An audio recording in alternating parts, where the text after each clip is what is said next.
Curso M de Mulher. Eu, mãe, esposa. Encontrando a mulher excelente.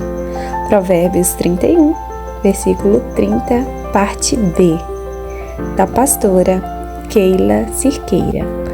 Eu sou missionária Elisana Barros e será um prazer te acompanhar nessa linda missão e aventura. Lição 9. Submissão. Uma missão com amor. Efésios, capítulo 5, versículos 18 a 25, 25 a 33. Submissão significa respeitar a autoridade e os desejos dos outros. Para entender o que a Bíblia diz sobre a mulher ser submissa, primeiro é preciso entender o que é a verdadeira submissão. Na Bíblia, a submissão é uma regra para todo cristão. Todos devem se submeter à autoridade suprema de Deus. Tiago, capítulo 4, versículo 7. A autoridade de Deus está acima de qualquer outra autoridade e devemos sempre obedecer a Deus. Além da submissão a Deus, a Bíblia fala sobre a submissão entre todos. Efésios, capítulo 5, versículo 21. Submissão significa viver pensando no bem dos outros, largando o egoísmo. Em vez de cuidar somente de si, cada crente deve se preocupar com seus irmãos. Submissão é estar pronto para abdicar dos seus próprios desejos, se isso for o melhor para outra pessoa. Filipenses, capítulo 2, versículos 3 a 4. Ela precisa de amor. Ele precisa de respeito. O ciclo insano. Sem amor, ela reage. Sem respeito, ele reage. Sem amor, ela reage. Sem respeito, ele reage. O amor é o que a mulher mais deseja e o respeito é o que o homem mais precisa. Sem o amor do esposo, a esposa reage sem respeito. Sem o respeito dela, ele reage sem amor. E com esses comportamentos, o casal caminha para o ciclo insano.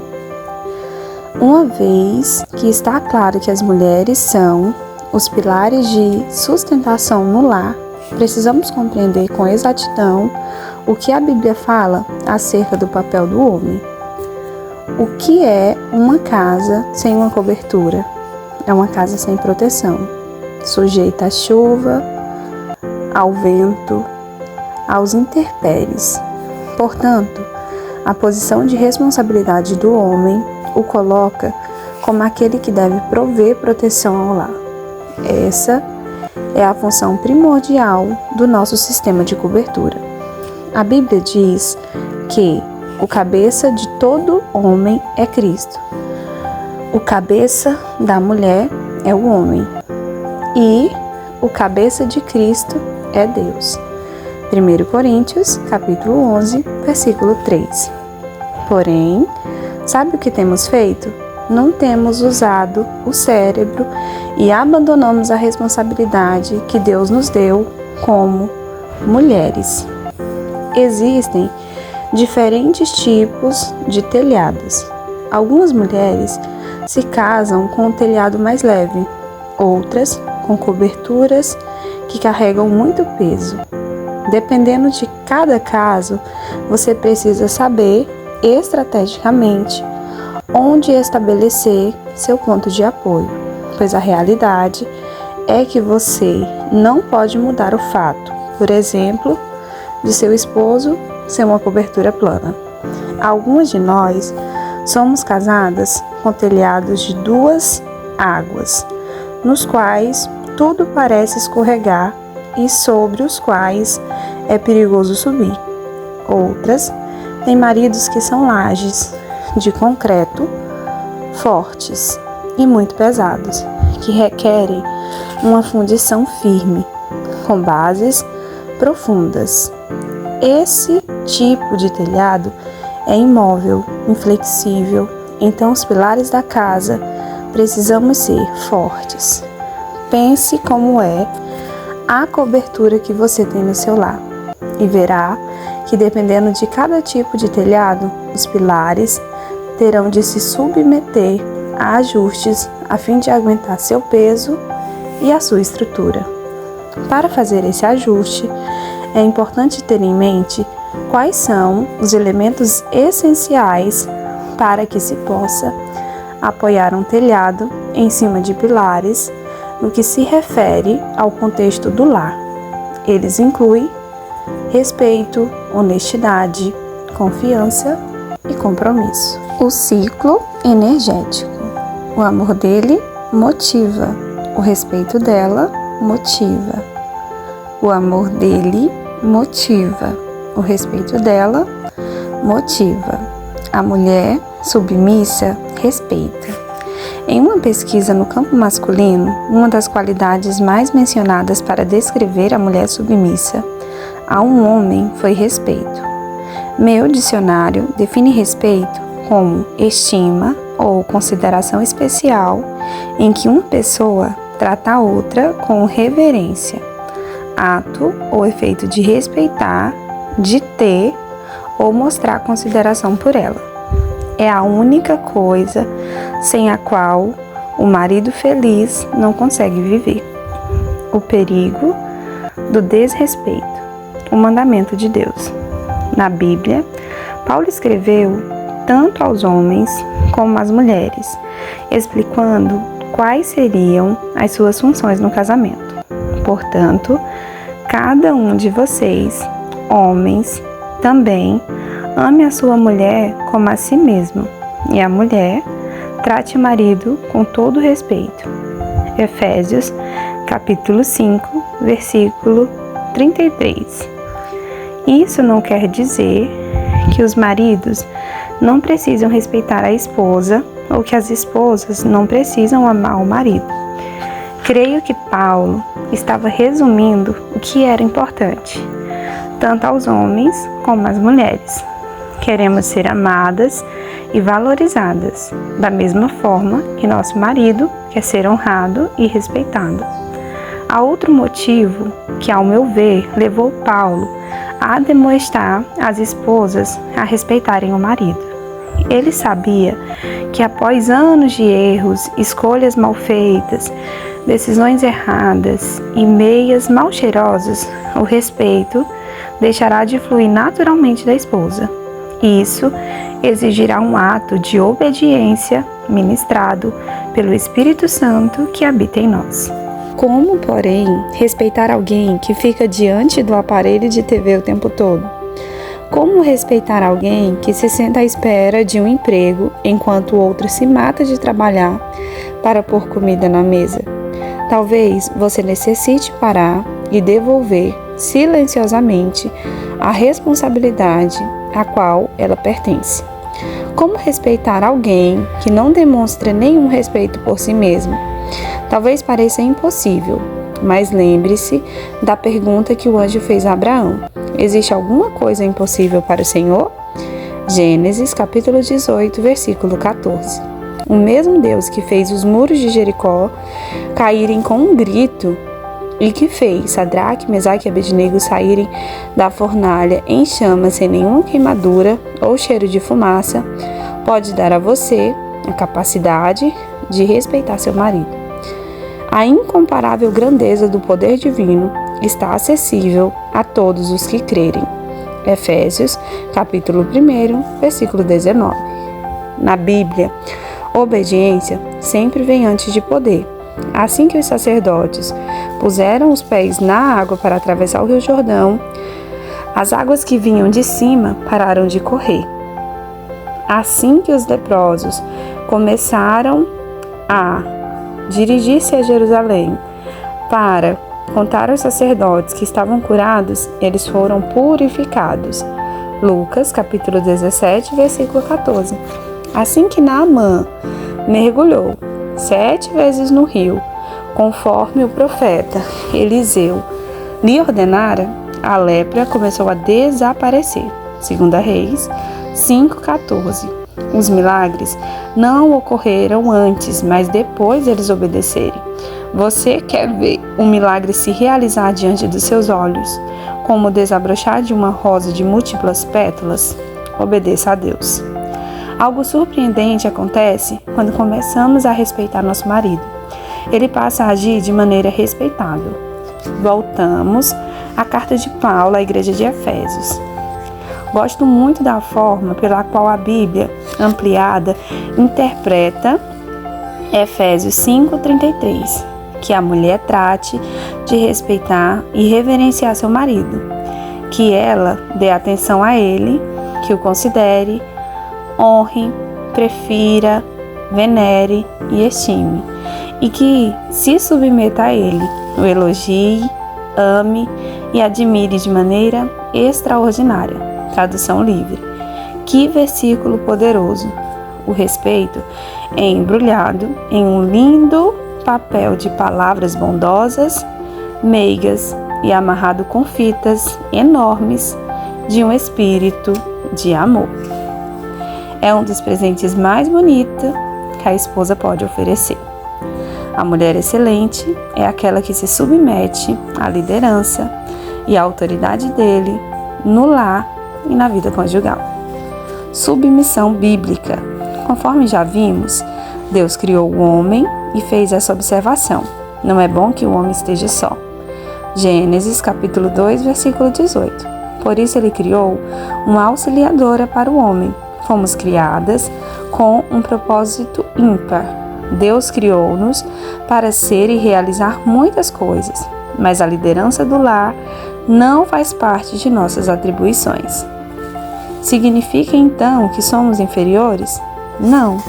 Significa que somos incapazes de liderar? Não. Significa que não somos tão inteligentes quanto os homens? Não. Significa apenas que temos uma função diferente na vida conjugal. O apóstolo Paulo escreveu: mulheres, sujeitem-se, cada uma a seu marido, como ao Senhor, pois o marido é a cabeça da mulher, como também Cristo é a cabeça da igreja, que é o seu corpo, do qual ele é Salvador. Efésios capítulo 5, versículos 22 e 23.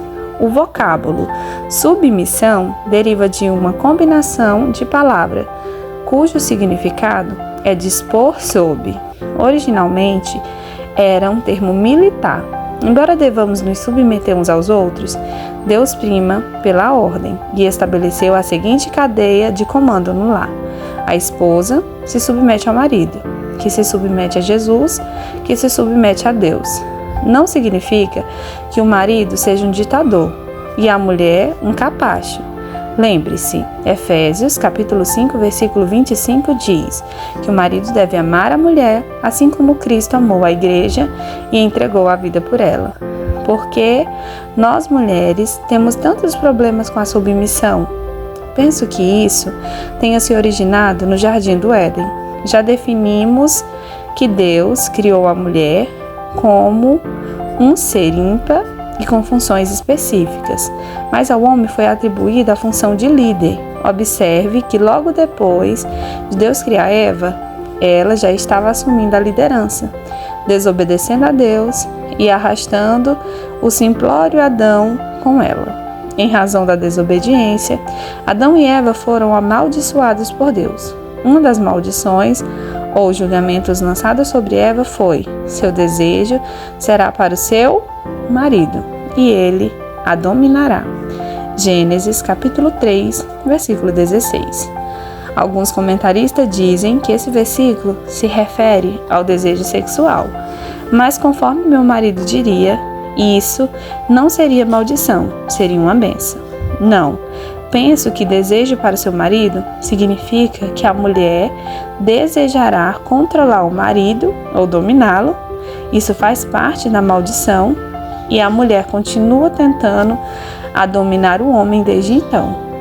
A ideia do homem dominado, a mulher, também tem sido um assunto espinhoso desde aquela época. Todos os cristãos são chamados a ter uma vida de submissão. Efésios 5, versículo 21, diz: sujeitem-se uns aos outros. Devemos deixar nossos desejos egoístas de lado e servir-nos mutuamente. Em 1 Coríntios, capítulo 11, versículo 3, diz: quero, porém, que entendam que o cabeça de todo homem é Cristo, e o cabeça da mulher é o homem, e o cabeça de Cristo é Deus. Assim como os homens são chamados para ser o chefe da casa, a esposa é chamada para ser o coração do lar. Quando agimos como se fôssemos a cabeça, é difícil ser o coração. A mulher excelente entende que a submissão ao homem como chefe da casa não a torna inferior. Aliás, a mulher de Provérbios 31 é elogiada, exaltada por esse motivo. Ela é totalmente submissa e assume a função de ajudar o marido e a família. Tem muitas outras aptidões, além das atividades na cozinha, na arrumação da casa e no quarto. É criativa, diligente, produtiva e satisfeita. Uma super mulher. E se soubermos que ele está errado? Pode ser que ele esteja errado, mas se de fato estiver, será responsável perante Deus por aquela decisão. O maior acerto é submeter-se. O maior erro é exigir que a nossa decisão prevaleça. Se nós submetermos a uma decisão e ela não der certo, teremos a grande oportunidade de servir o amor em uma bandeja de prata. Imagine o marido ouvir essa declaração depois de ter tomado a decisão errada. Amor, oramos por isso e tomamos a melhor decisão com base na informação que tínhamos. Agora vamos pensar no que fazer daqui para adiante. Observe o nós na frase. Veja, ele sabe que errou.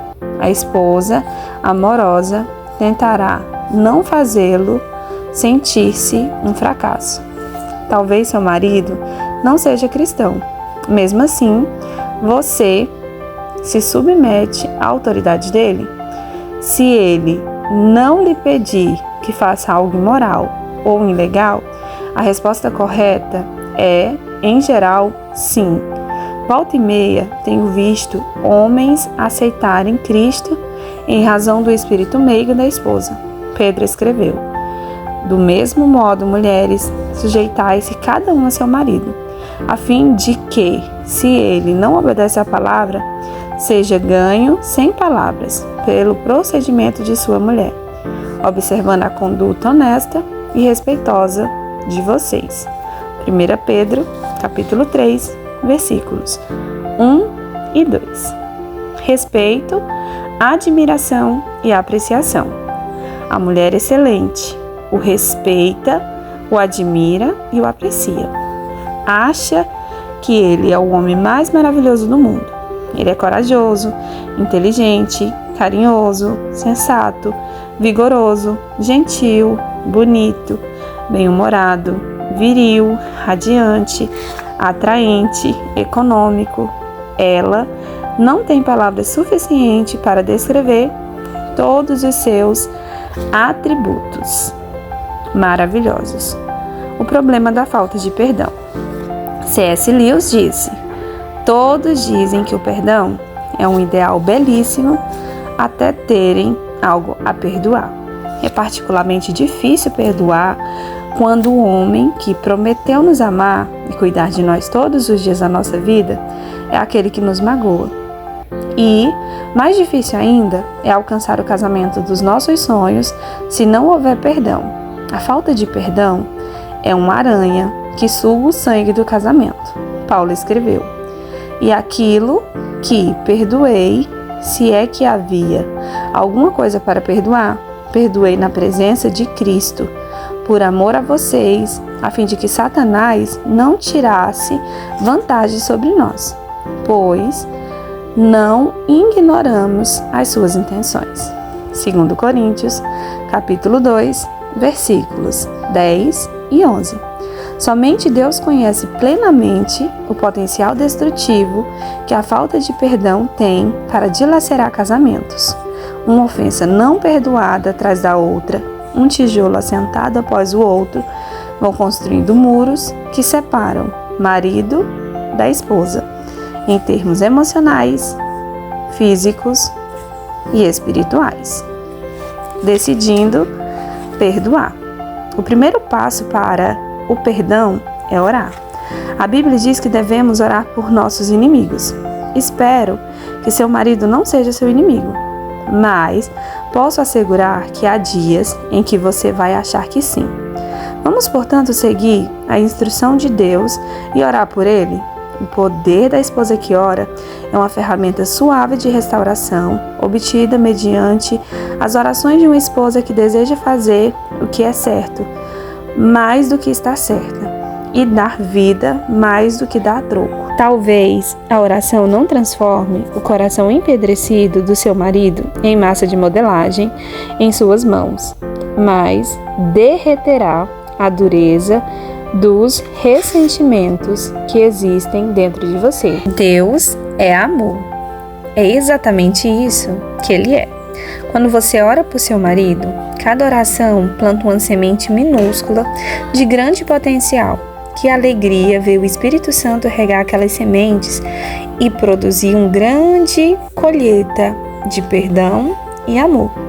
Paulo escreveu: mas uma coisa faço, esquecendo-me das coisas que ficaram para trás e avançando para as que estão adiante, prossigo para o alvo. Filipenses capítulo 3, versículo 14 e 15. Perdoar é assumir o compromisso de olhar para frente e deixar o passado para trás. Para isso, é necessário não trazer à tona a ofensa que já foi perdoada, pedindo perdão.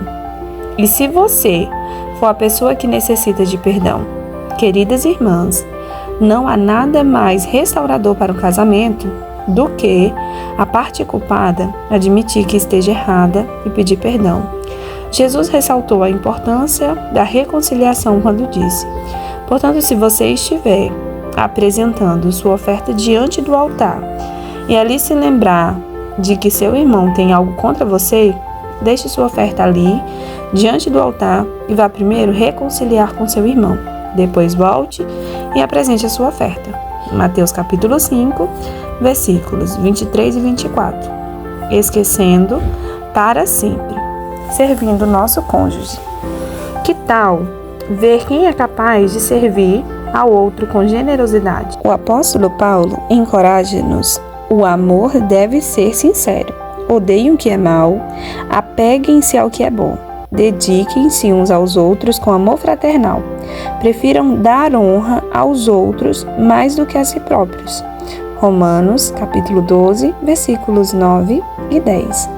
Quando servimos ao nosso cônjuge, estamos, na verdade, servindo ao próprio Cristo. Jesus disse: o que vocês fizerem a alguns dos meus menores irmãos, a mim o fizeram. Mateus capítulo 25, versículo 40. A mulher submissa protege o casamento.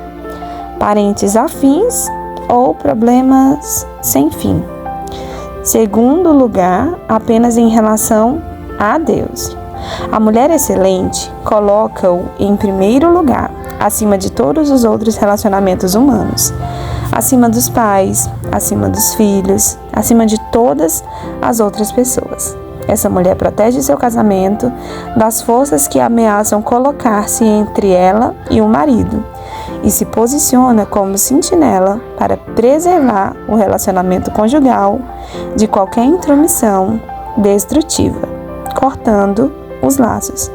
Embora não haja muitos versículos na Bíblia referente a esse assunto, há uma orientação principal. Por essa razão, o homem deixará pai e mãe e se unirá à sua mulher, e eles se tornarão uma só carne. Gênesis, capítulo 2, versículo 24. Acho interessante Deus ter dado essa instrução antes mesmo que houvesse um pai e uma mãe para deixar. Deus vê o passado, o presente e o futuro de uma só vez, e ele sabia que surgiriam problemas para a recusa do homem ou da mulher em deixar os pais e unir-se apenas ao cônjuge. A mulher excelente toma a decisão de que seu relacionamento com o marido está em segundo lugar, apenas em relação a Deus. Deixar e unir-se. Quando se trata da família do cônjuge, várias questões precisam ser consideradas. Com que frequência devemos visitá-los? Quanto tempo devemos permanecer na casa deles? Quanto tempo eles devem permanecer na nossa casa quando vêm nos visitar? Onde passar o Natal e o Ano Novo? Devemos passar as férias com a família do cônjuge?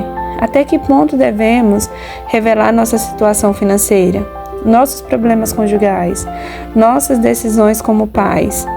Perguntas como essas são às vezes de difícil solução, mas é importante chegar a um acordo antes que o problema bata à sua porta. O ponto mais importante é chegar a um acordo que honre o seu cônjuge e no qual vocês se sintam confortáveis. Lembre-se, você e seu marido são a unidade familiar mais importante que Deus ordenou. Deus exorta-nos a honrar os nossos pais e mães. Honra teu pai e tua mãe, a fim de que tenha vida longa nessa terra que o Senhor, teu Deus, te dá. Êxodo, capítulo 20, versículo 12. Esse é o único mandamento com uma promessa de bênção futura. Honrar não significa permitir que eles lhe deem ordens, que se intrometam em suas finanças pessoais, que digam a seus filhos o que devem cortar o cabelo, arrumar os armários toda vez que os visitarem. Significa honrar a posição deles. Assim que o filho se torna adulto, é importante que um novo tipo de relacionamento seja desenvolvido, mais de amigo para amigo do que de pai para filho. Não queira ser mais que seu marido. Determinadas leis da natureza são inegáveis. Se você atirar uma pedra de um edifício alto, ela cairá no chão. Isso se chama gravidade. Se você ficar girando o corpo por muito tempo, sentirá tontura. Isso se chama perder o equilíbrio. Se a mulher tentar querer ser mais do que o marido, ele se sentirá enfraquecido. Dou a isso o nome de realidade. É uma lei da natureza, o fato de o homem querer sentir-se macho, preparando a terra para o plantio.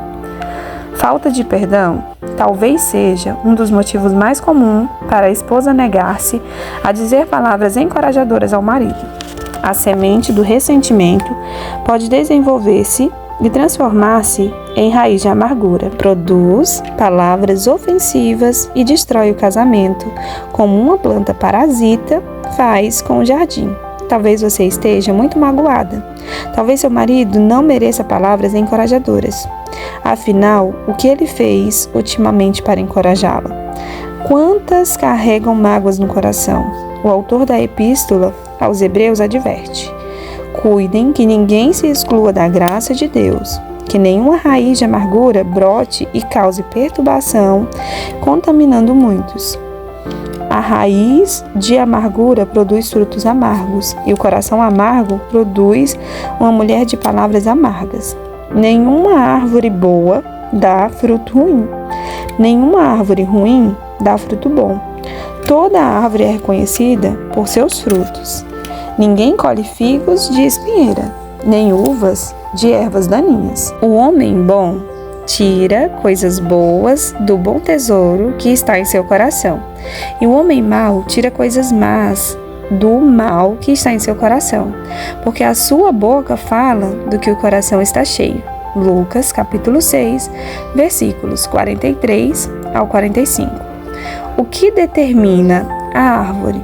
O fruto, amargo ou doce. A mulher de Provérbios. O livro de Provérbios tem muito a dizer sobre mulher. Como anel de ouro em focinho de porco, assim é a mulher bonita, mas indiscreta. Provérbios, capítulo 11, versículo 22. A esposa briguenta é como uma goteira constante.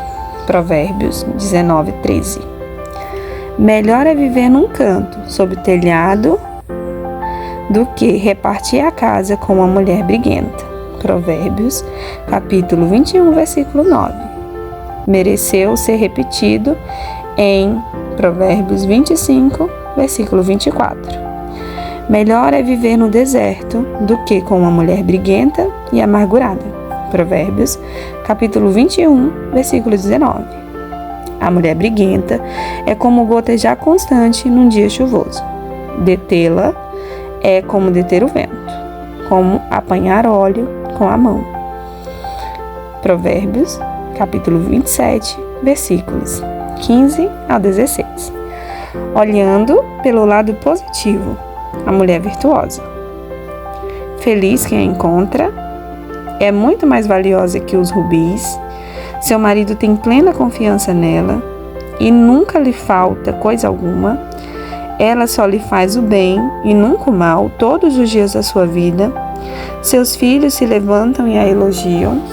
Seu marido também a elogia, dizendo: muitas mulheres são exemplares, mas você a todas elas supera. Provérbios 31, versículos 10 a 12, 28 a 29. Voltemos à passagem bíblica já analisada. Efésios 5, versículo 33. Passamos algum tempo discutindo a necessidade que o homem tem de ser respeitado. Mas vamos ler esse versículo na versão ampliada?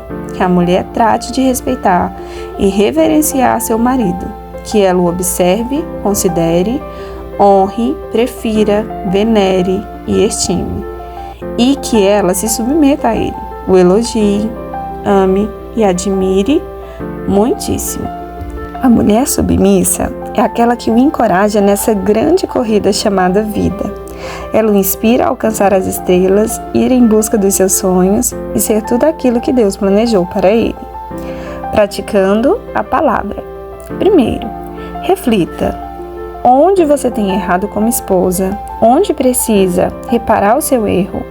Onde precisa pedir perdão para ser uma mulher excelente?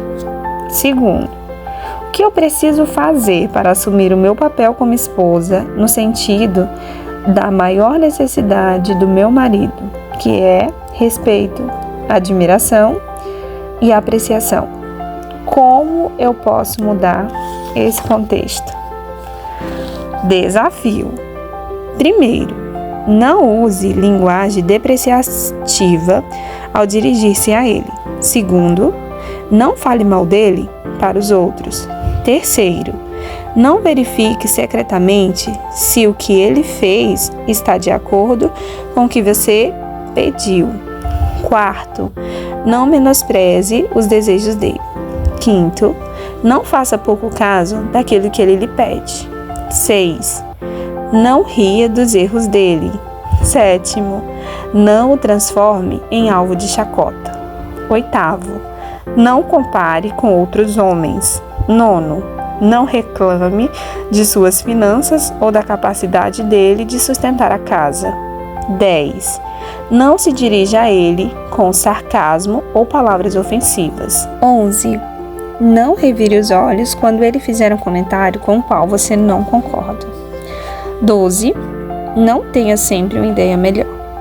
13. Converse com ele em tom de voz agradável. 14. Elogie-o ou fale bem dele diante dos outros. 15. Deixe que ele faça as tarefas do jeito dele e agradeça-lhe quando terminar. 16. Valorize as opiniões dele. 17. Apoie-o nas escolhas que ele fizer. 18. Tente atender aos pedidos dele. 19. Agradeça-lhe por sustentar a família. 20. Deixe as decisões finais a cargo dele. 21. Respeite e acate as decisões dele, sejam quais forem os resultados. 22. Evite dizer eu bem que avisei. 23. Cuide de sua aparência. 24. Peça a opinião dele sobre roupas e penteados. 25. Diga-lhe que sente orgulho dele. Que Deus te abençoe. Até a nossa última lição.